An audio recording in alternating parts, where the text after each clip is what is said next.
Once all this is recorded, just like a biography, we can then share it. And the thing with the world today is we can now share it in ways that are profound. With this new digital era, the editing process is relatively simple. It's not that hard. You can top and tail a show, remove the lumps and bumps from each end of it and just publish that. You can go through it and turn it into a complete radio documentary if you want to. You can do all sorts of things. But you can put it out and enable people to share it and listen to it. I've got some CDs that were given to me a few years ago by a fellow who used to live in this block of apartments with me. His father had died, and I'd known Jack somewhat, and I thought he was a tremendous old fella. And when Jack died, Sean gave me a few CDs that he had recorded with his dad about his dad's life. I've never listened to those CDs for a couple of reasons. It's about Jack and it's about his life, and as I enjoyed the fellow, but it's not my family, so I'm not that interested in it. But also, they're on CDs. It's a little bit inconvenient for me. I have to actually transfer them across, put them onto my iPod so I can listen to them. It's not as tangible as if I was looking at a site with maybe a few photos to go with it and maybe a bit of text that accompanied it to explain a little bit more about it. We now have systems whereby we can take this audio and we can mash it up with all these other systems in a way that is far more profound than any other way possible. And something that I don't think a lot of people realise, and I've only realised this in thinking things through, text writing has been around for centuries. Publishing has been around for several hundreds of years. If you were lucky enough or you could afford it, within all of our lifetime we've been able to have a book published if we wanted to. We might have had to pay for it ourselves, but we could still do it. Making a movie or video has been something that's only really come about in recent years, but we've been able to take images for, nearly 200 years now, and we've all got photos that go back to within the families, back to the 20s and the 30s, and we've all been taking photos right through the 60s and the 90s, so photography is very common. But audio is something that we haven't been able to record.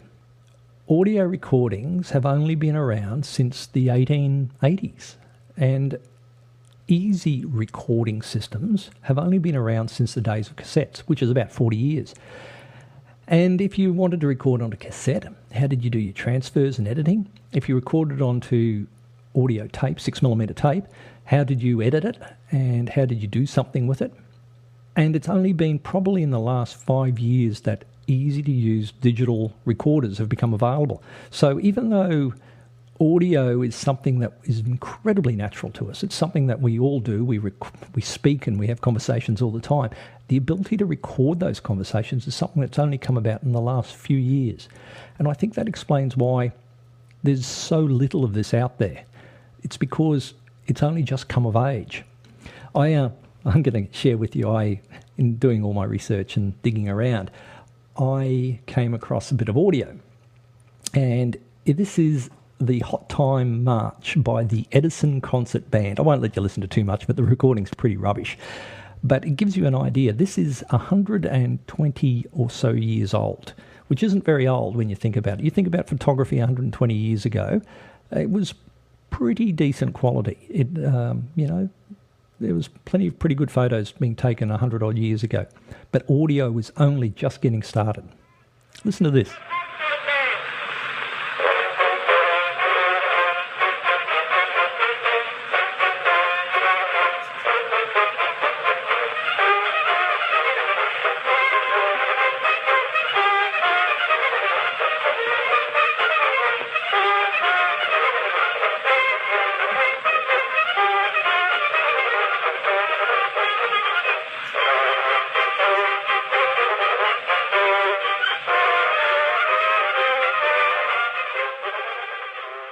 Okay, it's pretty bad, isn't it? Yeah. But that shows what's happened in 120 years. Audio has gone from that appalling quality to the fact that I can sit here and produce this in my home of this standard. And like I said, it's only something that's been achievable for the everyday person really in the last half a dozen years. I think that is why this is something that is yet to be discovered by a huge number of people. And I think when it does, it's going to make a profound difference. So why record audio life stories? I think for all the reasons I've mentioned. It's intimate, it's personal, it's about you and it's about your voice. It's about sharing what resides inside you and sharing it with people who you have no idea about, who care.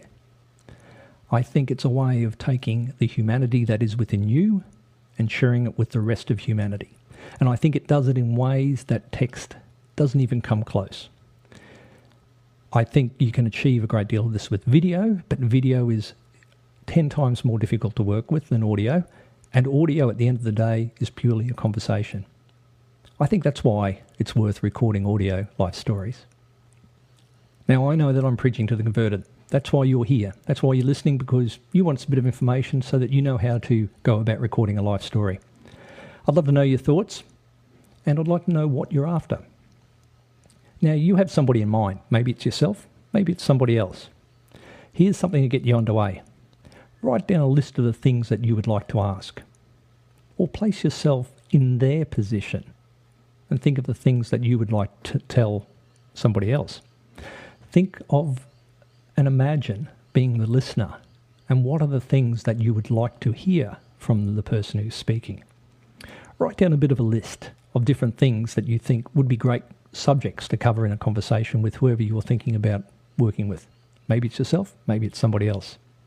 Use some of the ideas that are in the ebook to help you. There are a few in there. They'll get you underway. And remember, the ebook is available, free. It's my gift to you to get you underway. It's over at Create Your Life Story. It's on the left-hand side. Just sign up there and grab the PDF and download it. Like I mentioned to you on the first episode, there's a couple of little short questionnaires, surveys. I'd love to know what your thoughts are about a few things so I can understand what you're on about. You can get hold of me on Twitter. I'm Ian Kath, Kath, one word. And we've got a Twitter account too called Create Life Story over at twitter.com. It's good to know you're out there, and I look forward to producing some more content for you. Wishing you the very best of days. Bye-bye.